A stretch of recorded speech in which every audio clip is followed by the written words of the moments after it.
नमस्कार, news on Hindustan देख रहे हैं आप। मैं हूं आपके साथ अक्षता रावत। चलिए रुक करते हैं खबरों का। यूपी के हमीरपुर जिले में खनिज अधिकारी वशिष्ठ यादव पर ट्रक मालिक ने डंडे से प्रहार करके घायल करने का आरोप लगाते हुए पुलिस से कार्रवाई की मांग की, जिस घटना का डीएम ने संज्ञान लेते हुए जांच कमेटी गठित की है, जिस कमेटी में एसडीएम व एसपी शामिल रहेंगे। फिलहाल ट्रक मालिक को कानपुर रेफर किया गया है। साथ ही परिजनों ने रंगदारी मांगने का आरोप खनिज अधिकारी पर लगाया है। वहीं अब खनिज अधिकारी किसी का भी फोन नहीं उठा रहे हैं। हमीरपुर खनिज अधिकारी वशिष्ठ यादव पर एमटीसी ट्रांसपोर्ट फर्म के मालिक महेश शर्मा के साथ मारपीट व अभद्रता का आरोप लगा है। आरोप है कि रंगदारी में 10 लाख रुपए की मांग की गई थी, जिसके बाद कहासुनी के बाद महेश शर्मा के सर पर डंडा मारकर खनिज अधिकारी वशिष्ठ यादव ने घायल कर दिया है। पीड़ित के सर पर आई गंभीर चोट के बाद कानपुर रेफर किया गया। शहर कोतवाली के क्षेत्र में कुछेचा चौकी के पास का मामला है। वहीं घटना की तहरीर कोतवाली में दी गई है, जिसका डीएम ने संज्ञान लेते हुए जांच कमेटी बनाती है, जिसमें एडीएम व एसपी जांच कर रहे हैं। बताइए क्या घटना हुई है। और मैं दरअसल एक ट्रांसपोर्टर हूँ। एमटीसी मेरी गाड़ियाँ हैं। ऑनर मेरे महेश शर्मा जी, चाचा जी है मेरे, मैं उनका सगा भतीजा हूँ। वशिष्ठ यादव जो खनिज अधिकारी हमीरपुर हैं, वो हमसे दीपावली हमारे चाचा उनसे त्योहार की भेंट करने गए। उन्होंने 10 लाख रुपए की रंगदारी मानी, जिसमें मैं अपने स्वयं चाचा को उनको एक सोने की चैन, 3 लाख रुपए, मिठाई का डिब्बा दे के आए। उसके बाद आज उनको चाचा अकेले पा गए तो चाचा के साथ उनने मारपीट की। उनके सिर में गंभीर चोटें हैं, जो हमीरपुर अस्पताल से रेफर कर दिया गया।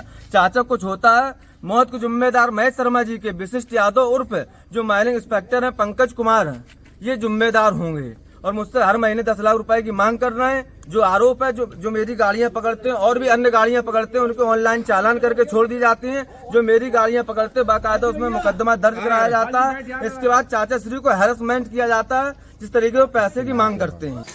जिला अस्पताल पुरुष हमीरपुर की इमरजेंसी में 1:50 AM पे भोर में जो है महेश शर्मा पुत्र संतराम शर्मा उम्र 45 वर्ष, गौरा देवी नई बस्ती कोतवाली हमीरपुर के रहने वाले हैं।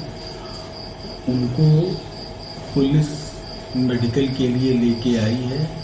ये संज्ञान में आया है कि खनिज अधिकारी से विवाद होने की वजह से वो चोटिल अवस्था में सर में चोट लगी हुई है। जिला अस्पताल की इमरजेंसी में आए, उनको भर्ती करके जो प्राथमिक उपचार है वो किया गया, जो उनकी डॉक्टरी है वो किया गया, चूँकि सर में गंभीर चोट है और उनकी हालत नाजुक देखते हुए उनको हेलेट कानपुर के लिए रेफर कर दिया। हमीरपुर से बीरू गुप्ता की रिपोर्ट। अयोध्या से चित्रकूट के लिए भरत यात्रा निकाली जा रही है। राम मंदिर ट्रस्ट के अध्यक्ष महेंद्र नृत्य गोपाल दास के नेतृत्व में निकलती है भरत यात्रा। अयोध्या से भगवान श्री राम को मनाने भरत और शत्रुघ्न होते हैं चित्रकूट के लिए रवाना। इस दौरान जगह जगह पर होगा भरत यात्रा का स्वागत। जन जन तक पहुँचाने के लिए परिवार में कैसा प्रेम होना चाहिए, समाज में कैसा प्रेम होना चाहिए,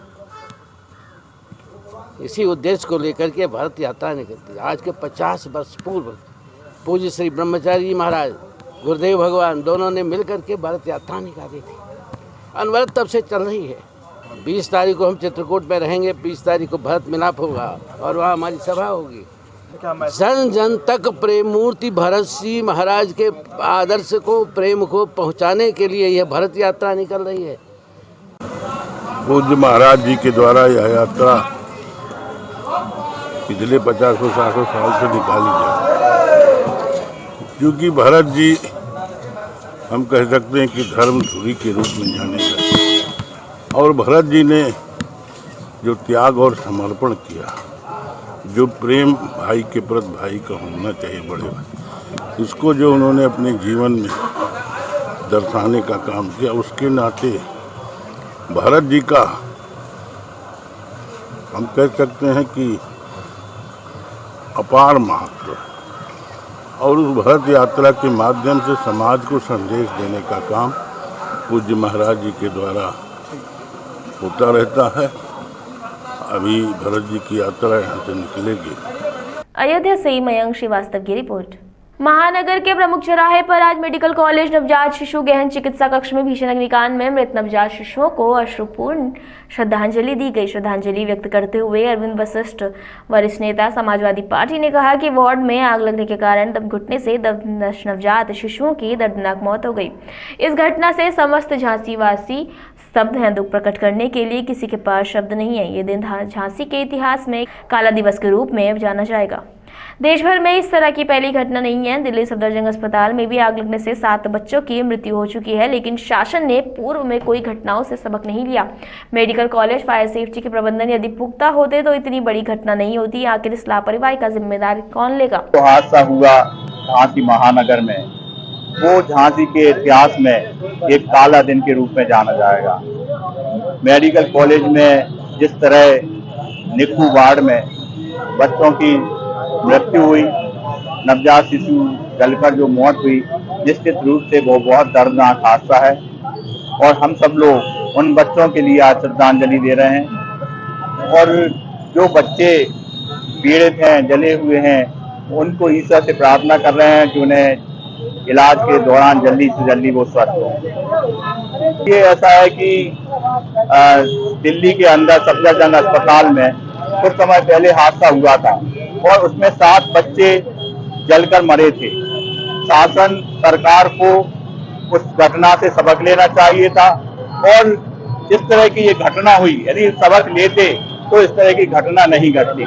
निश्चित रूप से जो अग्नि बुझाने के साधन है वो पूरी तरह से फेल थे, इसीलिए किसी को भी भनक नहीं लग पाई, ना वो सायरन ने अलर्ट किया।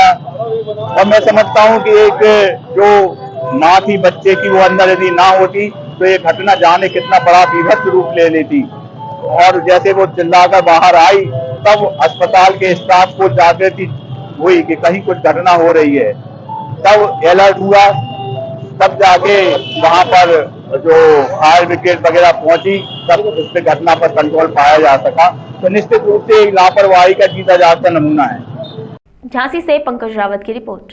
सपा सुप्रीमो व पूर्व मुख्यमंत्री अखिलेश यादव अयोध्या महर्षि वाल्मीकि एयरपोर्ट पहुंचे। वहीं एयरपोर्ट पर मीडिया से बात करते हुए सपा सुप्रीमो अखिलेश यादव ने बताया कि मिल्कीपुर चुनाव को लेकर उन्होंने बीजेपी पर कटाक्ष किया। उन्होंने कहा, त्योहार में छुट्टियां मनाने आए लोगों ने मन बना लिया था कि 13 नवंबर को भाजपा के विपक्ष में वोट डालेंगे। बीजेपी को इसकी भनक लग गई थी, इसलिए बीजेपी ने 13 तारीख से चुनाव टालकर 20 नवंबर को करवा दिया। जो चुनाव टालेंगे वो हारेंगे। वाले हारेंगे। इनको जानकारी मिल गई थी कि यहाँ पर चुनाव नहीं जीत रहे हैं। इनके अपने इंटरनल सर्वे में ये हार रहे थे और उसके बाद 13 तारीख जो चुनाव की आई थी, जिसमें अन्य उपचुनाव हो रहे थे, जो लोग छुट्टी पे आए थे, जो लोग बाहर रह रहे थे, वो त्योहारों पे छुट्टी पे आए थे और वो मन बना लिए थे कि 13 तारीख को भारतीय जनता पार्टी को हरा करके वापस जाएंगे काम पर, रोजगार को लेकर के। इस बात की भनक भारतीय जनता पार्टी को पड़ गई, इसीलिए 13 तारीख से चुनाव इन्होंने 20 तारीख को टाल दिए। जो लोग टालेंगे वो चुनाव हारेंगे। बुनियादी सवाल वही है, आज भी खाद नहीं है, डीएपी नहीं है, किसान के धान तैयार पैदावार की कीमत नहीं दे पाए, अगली फसल की कोई तैयारी नहीं है, बिजली उतनी ही महंगी है, नौकरी रोजगार को लेकर के धरना पे बैठना पड़ रहा। और सोचिए, पढ़े लिखे नौजवान धरने पे बैठे हो, सरकार को अंतोगत्वा पीछे हटना पड़ा। जो लोग दावा करते थे कि 1 इलेक्शन 1 नेशन, वो बताओ चुनाव नहीं, वो इलेक्शन तो करने का दावा करते हैं लेकिन परीक्षा नहीं करा पा रहे। और वहीं अगर आपको याद हो, इन्होंने दावा किया था रिकॉर्ड परीक्षा कराएंगे। जो रिकॉर्ड परीक्षा हुई थी उसमें 30% बच्चों की परीक्षा छूट गई थी, क्वेश्चन पेपर उनके झूठे आए। ये वही लोग हैं जो परीक्षा टालते हैं, क्वेश्चन पेपर टालते हैं, नौकरी मिल जाए तो आरक्षण में टाल मटोला करते हैं, फिर हाई कोर्ट में जाकर के नौकरी उलझा देते हैं। इस बार नौजवान, किसान और हर वर्ग के लोग तैयार हैं इनको हराने के लिए। दुखद है कि किस तरह की घटना हो रही आज के समय पर, और इन्हें सावधान तभी हो जाना चाहिए था जब गोरखपुर में ऑक्सीजन की कमी से बच्चों की जान गई थी।